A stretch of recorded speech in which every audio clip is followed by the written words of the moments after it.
Hello and welcome back to another edition of Press Pass on GNAT TV. I'm Andrew McKeever, the news director here at GNAT TV's News Project, and it's a pleasure, as always, to have you with us today. Today is Friday, February 1st, and it's also a pleasure to have with us here in the studio Darren Marcy, who is the editor of the Manchester Journal, and welcome back, Darren. Thank you. Good to have you back with us again, and I believe you would like to introduce our other panelists. Yes, we have a new reporter, Tiffany Tan. She joined us in late November, came to the North Shire from South Dakota, and has quite an interesting historical experience as far as journalism goes. Tell us about yourself. Sure. I actually was born and raised in the Philippines, and after doing a few years of television work in Manila, I went to Beijing, China, where I worked for close to 10 years, did a few years in Singapore before I moved to the US, did some work in Rapid City, South Dakota for a newspaper, and now I'm here. Wow, well that's certainly an unusual background. Yes. Trying to think, I don't recall ever hearing about a reporter who ever worked in one of our local papers who had that kind of international background.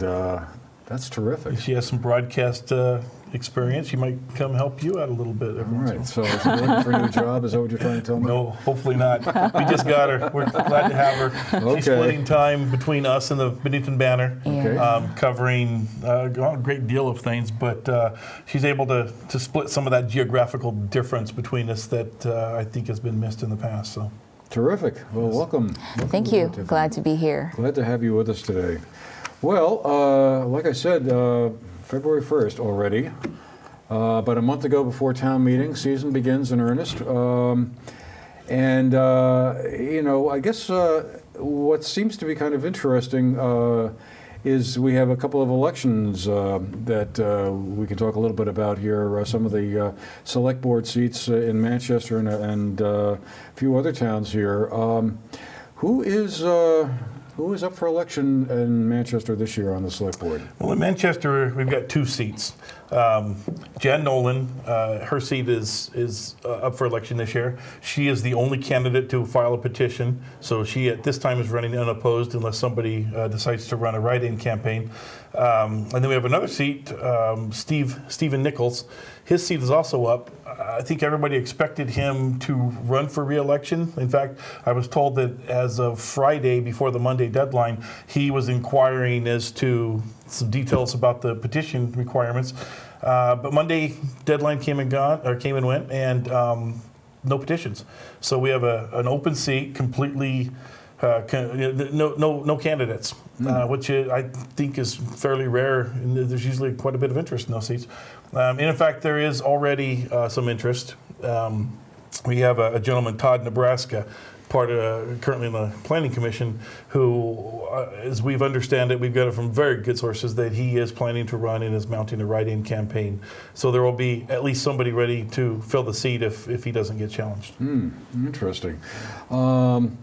You know, I'm going from memory here, but it seems like over the last 10, 12, 15 years or so, the number of competitive races seems to have basically shriveled up to almost nothing. I mean, they're very rare have we had cases where there's been two candidates, you know, vying for the same select board or school board seat in recent years. And I'm not sure if, you know, way back in the good old days, whenever that was, that was pretty standard. But it seems like a lot of seats go begging. And Tiffany, you had a great story in the paper earlier this week about the situation in Sunderland, which sounded like that was to an extreme. 3 select board members stepping down, no candidates waiting in the wings to take those seats. Yeah, it's my first time covering the local elections here, and so when I called the town clerk, Rose Kyo, and she sent me the list and I saw the blank names beside the 3 select board seats, I mentioned it to Darren and to Greg Sukanik, our managing editor, and I said, there these are all empty. And then they said, yeah, that's really, really important. That's a big deal here. And so the deadline passed on Tuesday, and nobody filed a petition for any of the 3 open seats. Mark Hyde, the current select board chairman, is not running again. He said because he got promoted at work and his work is just too busy. And Melanie Virgilio also isn't after a year on the select board, and also Steve Bendix. And so what they're looking at right now is they're looking for write-in candidates, people who would agree to be a write-in candidate, because they need at least 3 to form a quorum on the select board. Otherwise, Rose said that a lot of town business just won't be able to get done. They wouldn't be able to conduct any meetings or make decisions about spending public money or anything like that. That's really the most important part of this. Not only are there 3 seats unfilled, which means that the people of Sunderland aren't being represented as well as they maybe could be, but they can't even form a quorum. They can't even hold a legal meeting. They have to have 3 on a 5-person board, and if they don't have that 3rd person to form a quorum, they can't legally pay the bills or conduct any other town business. So will someone be written in from the floor of the meeting? Is that what they're thinking is going to happen? Or Yeah, because they have they're going to have a ballots cast during town meeting day, and so I think what they're trying to do now is try to maybe convince or find some people, at least one person, to be a write-in candidate. But to win a seat, Rose said that the person needs at least 7 votes to be able to win. So if you have all these names but they don't get the minimum, they can't legally also take the seat. So in your story, you quoted Mark Hyde, the outgoing chairman, saying that this is a job that doesn't seem to appeal to a whole lot of people. You have to really kind of like this stuff, because it's obviously kind of the opposite of a get-rich-quick scheme, I guess. Compensation is limited. Puts new meaning on that term, limited, I'm sure. So are we seeing this sort of as a broader pattern where people's lives are busier? I think Mark was saying, and it's just hard to find the time, and it's not considered to be some glamorous kind of thing. I find myself wondering, well, how do we kind of at least get a quorum on the select board here? Yeah. I'm actually still being new to the area, I'm still trying to understand what are the unique, what are the unique factors or the situation in Sunderland. But I did see, because Darren and I did a roundup of all the candidates of sort of the 14 to 15 towns that the Journal covers. And another town that I remember is, I think, Shaftesbury, or I remember one of these other towns where on the list of candidates, there was just 1 for every seat. So I had to double check with the clerk and say, are these the incumbents? Are you giving me a list of the incumbents? And she said, no, that's the list of the candidates. So there's basically just 1 person running for every position. Yeah, interesting situation. I think it really does, talk a lot about our current life. Not only do we have the Facebook and the social media things that take up a lot of our time, television, but it's just a busier life that we seem to be living these days than even 10 or 15 years ago. I know I don't have any extra time, and if somebody asked me to serve on a board, which they wouldn't because they're sorry. Somewhat of a conflict of interest, I guess. Yeah, although it's a tantalizing thought, right? Wow, yeah, I get to. Well, the pay. It's I would love to get rich. So, but we just don't have time in our lives, and a lot of people are. I have great admiration for people who serve on these boards, because we look at the select boards often, but there are other boards behind the scenes that are doing work that are important to towns, and many of them are working shorthanded already. Many of these are 5-person boards with 4 members or 3 members. And I saw that up and down our list that Tiffany was talking about. Like in Paulet, they happen to have 1 candidate for every position. They have no empty spots on the ballot, but they have no races. There's very few contested races out there. Yeah. Well, one of the points I think Mark also made in that story on Sunderland was that the time might be arriving that the town, even though it's a fairly small town, 800 or 900 people of the population roughly, I think, might be time for a town administrator. Yeah. And that's also become an issue just down the road here in Arlington as well. You had a story also about that situation where the Arlington Area Renewal Project, a group of folks that formed last year to sort of, I don't know what the right word is, breathe new life into Arlington, whatever, has been pushing very strongly for Arlington to have a town administrator to go along with the work of their 5-member select board. That was a proposal that came up initially about 10 or so years ago, I think, in 2010, 2011. It was defeated by a very narrow margin, I think around 20 votes or so at the time. But now the idea has returned and is going to be on their warning, and folks will be discussing it. A very interesting meeting that they had at the Arlington High School there last week about all of this. And, it'll certainly be interesting to see where that idea goes. Yeah, what I found really interesting from that meeting was the chairperson of the committee that looked into this, Todd Wilkins, he proposed a full-time position. But of course, that would entail more money, a bigger expense for local residents. And so when I spoke to Keith Squires, the select board chairman, he really emphasized that if they get this proposal passed, then they will start it as a part-time position. Because I think he really just wants to be able to get somebody in there to help with the day-to-day operations, or to do most of the day-to-day operations of the town. And also seemed to be kind of thinking that this person would begin next year, next January, about roughly a year from now, whereas the sense I got from folks in the renewal committee was that they would like to see that position filled by maybe this summer, or certainly sooner than next January.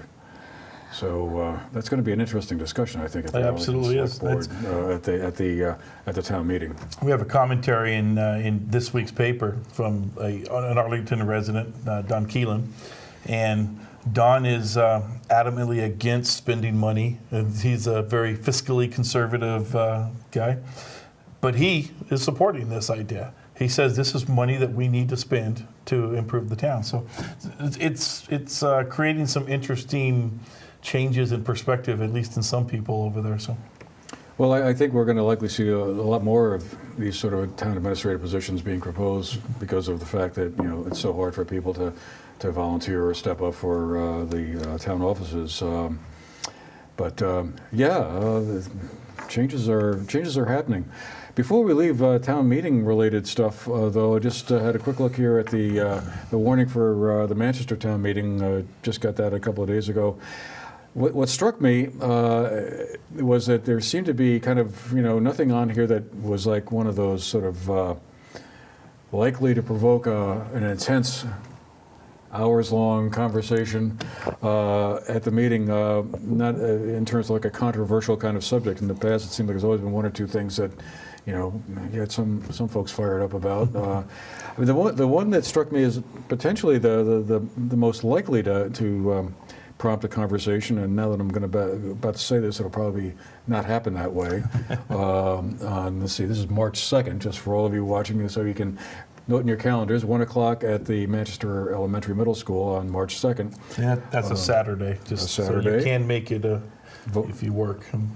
Voting to follow on Tuesday, March 5th, which is the actual town meeting day, I guess, was the article on the plastic bag ban. Yeah. And this was an issue that came up earlier, last year. A group came before the select board and tried to suggest that the time might be at hand for Manchester to have a ban on plastic bags. Wilmington and Brattleboro, I believe, are the only two towns in Vermont that currently have such a ban. I know it's been discussed elsewhere. Middlebury, I think, had a discussion about it. This would be a non-binding advisory one, so it wouldn't be, Right. it wouldn't go into effect and eliminate plastic bags as you get from the grocery store or someplace else. But this seems to be an issue that's coming back. Yeah, and it's as I understand this all happened before I got here, but the way I understand it, the Manchester Select Board has considered this before, and their decision was to wait and encourage the state to handle this at the state level. And then this petition is, I believe, probably a continuation of, as you mentioned, some local students who got involved and went before the select board to encourage them to do it. I'm not saying it's the same group. I actually think it's actually a different group, but I think it's a continuation of that idea. And the interesting thing about this is that if the town votes to approve it, it will certainly let the select board know that the town is behind it. So if they want to change their mind and enact such a ban, then it's that they have the backing of the town's voters. Or maybe this will answer the question that they don't want one in Manchester. So it'll be interesting. By the way, people don't need a reason to argue at town meeting. It just happens, I think. But this one could potentially be that topic that riles up some passions. Yeah, I mean, I remember last year when the folks who were advocating for this had the discussion there, it wound up being a thing that was sort of referred to the state legislature. The idea being that, well, Manchester doesn't want to put itself at a competitive disadvantage to other towns, and if we're going to have a ban on plastic bags, then it should be a statewide ban. It would certainly make some sense, but. Sure. I'm not sure. That also makes it a far more complicated thing to get passed. I've heard some rumblings that there are bills, if not having already been introduced, that might be introduced this session to do just that. It'll be interesting to see if and when that comes, to what level, to what degree. Again, if it's advisory or if it's mandated, and what the time frame would be, and those kinds of things. I know, having traveled a little bit in Europe, it's pretty common. You bring your own bags, and if you don't, you can purchase a bag at the checkout. It's not overly burdensome. The cost, it's not $5 or anything like that. It's 20 cents or something. And so it's doable, but I certainly understand the challenges that a retailer might face in thinking, well, if I have to, deal with this issue and the folks in the next town don't, that's as you say, an unfair burden. So. Yeah. What do they do in China? Do they have plastic bags there? Yeah, I just actually thought about that. Yeah, when I moved back there in 2008 after the Olympic Games, way back, that was 10 years ago, they were already charging for plastic bags. Yeah, I mean, China has a bigger environmental challenge than this part of the world. Right. So I was thinking, boy, that's like a couple of billion plastic bags going to somebody's landfill, I guess, at some point or another. This issue of plastic pollution, though, it's really something that we need to tackle. I mean, we may not solve the problem in Manchester, but globally, it's a real issue. You look at these plastic islands out in the Pacific and things that are, I guess, the size of Texas, or I don't know. I'm making this stuff up right now, but it really is a growing problem. And we have an editorial, in fact, in today's paper supporting and patting Ben and Jerry's ice cream makers for deciding to phase out their little plastic spoons that are kind of iconic with them, and straws and things. And I guess they're going to put up a wooden alternative and a bamboo or something. I'm not sure. Many places are doing that. They're starting. Sure. I think we're going to be seeing a whole lot more of it. We can either get on board and lead, or we can follow. But I think it's going to happen one way or another. Well, it's interesting. Up north in Coventry, where the state's only landfill is, I guess, going through. They want to expand it because they need more room, because basically the amount of space they're using now is basically getting filled up. So, and of course, some of the residents there in Coventry, I guess, are less than totally excited about having their landfill grow even larger than it already is. But it does raise the question, like, well, okay, there is a finite amount of space we have to work with here. And you can't always just burn the stuff, because that creates its own set of problems. And recycling isn't the answer. Many people thought it was forever. As long as you're recycling this plastic, you're okay. But markets for the recycled material are drying up, and so it's a real issue.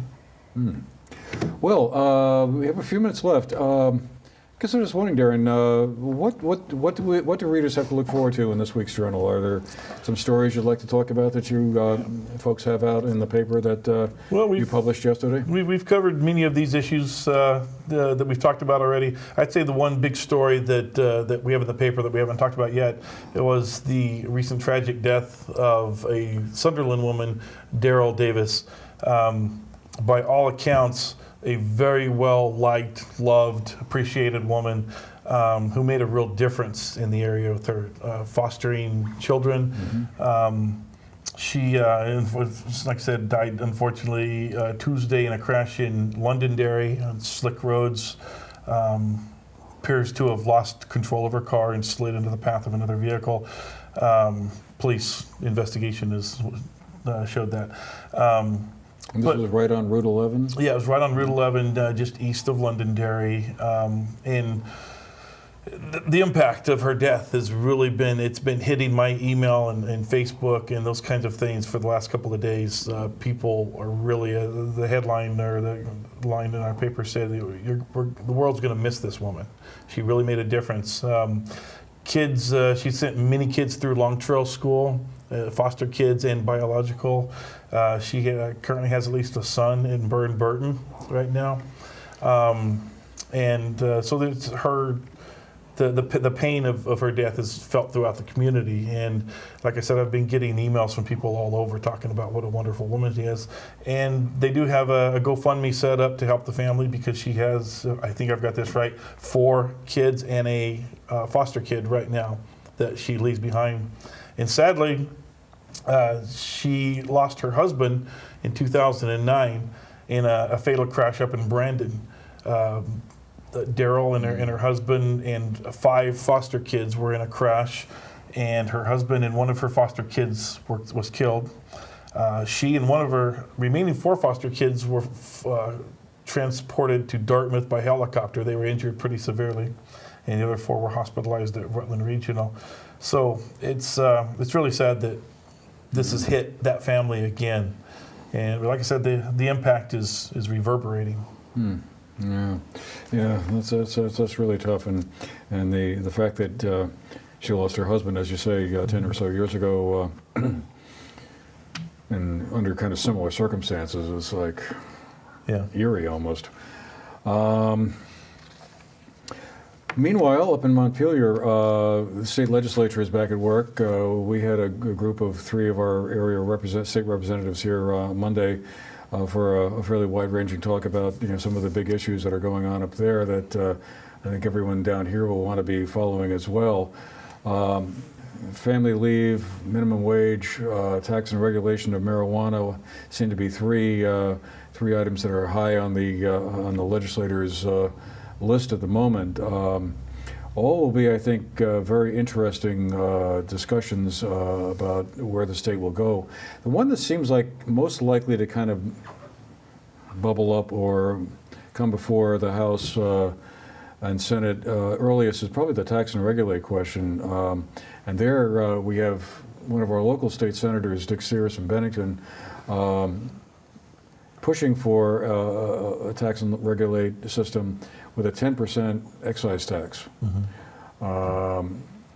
In contrast to the governor's commission, which set up to study the same question, which came out advocating a 20% one, which would then make the tax 26 or 27%, depending if a town had a local option tax in place. Going to be interesting to see where they all come down on it, because there are some interesting political dynamics with this. The House is far more kind of conservative about the whole question than the state Senate is.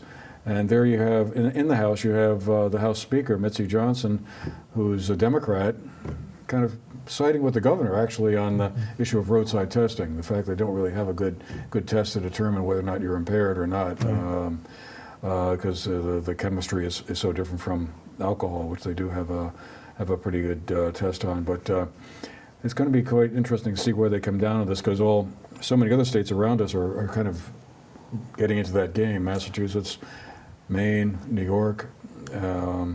So I guess the question is, does Vermont sort of stay in this sort of nebulous position we're in now on this whole thing, where you can have small amounts, but don't talk about how you got it in the first place. That's right. I guess. And there's other, T.J. Donovan just came out in support. The state's top law enforcement officer, I guess you'd call him. State's Attorney General, He came out and support tax and regulate. Said it's time to do it. He said it's going to surround us anyway. And if we don't do something, most Vermonters live fairly close to a state line and could make a fairly short drive and buy it anyway and then bring it back. And we're going to have the same issues. And the idea of raising revenue through this is one of the interesting things about it. A lot of people are looking at this as a cash cow.